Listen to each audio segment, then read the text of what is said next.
రోజు నైట్ 1:32 అయింది. హ్మ్. నేను ముగ్గురిని రిక్వెస్ట్ చేశా, భయ్యా ఇప్పుడు ఒక్కొక్కసారి ఇప్పుడంటే కొంచెం మోసాలు అప్పట్లో కొత్త వాళ్ళు అడిగినా లిఫ్ట్ ఇచ్చే పరిస్థితి. హ్మ్.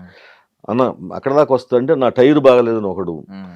నాది షాక్ అబ్జర్స్ పోయినాయని ఒకడు, చైన్స్ పాకెట్ పోయిందని ఒకడు, సింగిలే ముగ్గురు కూడా, అయినా కూడా నన్ను ఎక్కించుకోలేదండి. అక్కడి నుంచి నేను నడిచి వస్తుంటే నేను ఇప్పుడంటే నన్ను ఇప్పుడు పోలీస్ డిపార్ట్మెంట్ చాలా మంది కూడా ఆపి ఓ సార్ అంటారు, నిజంగా చాలా మంది అండి. పోలీస్ దాదాపు క్యారెక్టర్లు 10 చేసి మందిలో ఇవన్నీ. 10 మందిలో 5-6 నన్ను పోలీస్ ఆఫీసర్స్ కూడా గుర్తుపడతారు యాజ్ ఆర్టిస్ట్ అని అందరూ చాలా మంది తెలుసు. మనం రీసెంట్ గా కూడా శిల్పారావం వెళ్తే పెద్ద మామూలు కాదనమాట, తిరగలాగా వచ్చేసాను వెనక్కి. ఫాలోయింగ్ అక్కడ విలేజర్స్ ఎక్కువ విలేజ్ నుంచి వస్తారు, వాళ్ళకి ఇంకా అభిమానం టీవీ ఆర్టిస్టులు అంటే.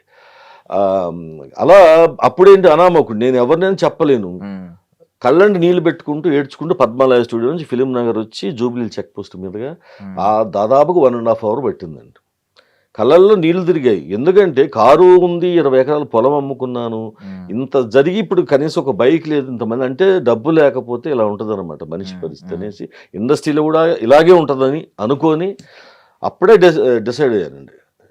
అప్పుడే డిసైడ్ అయ్యాను, ఏమైనా కానీ చనిపోతే ఇక్కడ చనిపోవటం, లేదంటే ఇక్కడే వీళ్ళ ముందు ఇదే బైకుల మీద తిరిగి వాళ్ళము కారు వేసుకుని, అంటే కారు అంటే కూడా మన రేంజ్ కూడా ఉండాలి, ఒట్టి కారు అంటే కొనవచ్చు అక్కడ అప్పు చేసి ఈఎంఐలు, అలా కాదు. ఒక సీన్, ఇప్పుడు నేను ఆర్టిస్ట్ వస్తున్నా, కారు చూస్తేనే నా కారు ముందు, ఇప్పుడు ఎస్యూవి కారు కొనుక్కున్నా, ముందు లైన్ బాంబు ఉంటుంది, అసలు చిత్రమందిరు, ఎస్ స్టూడియో, నాగబాబు స్టూడియోకి వెళ్తే అంత దూరం చూసే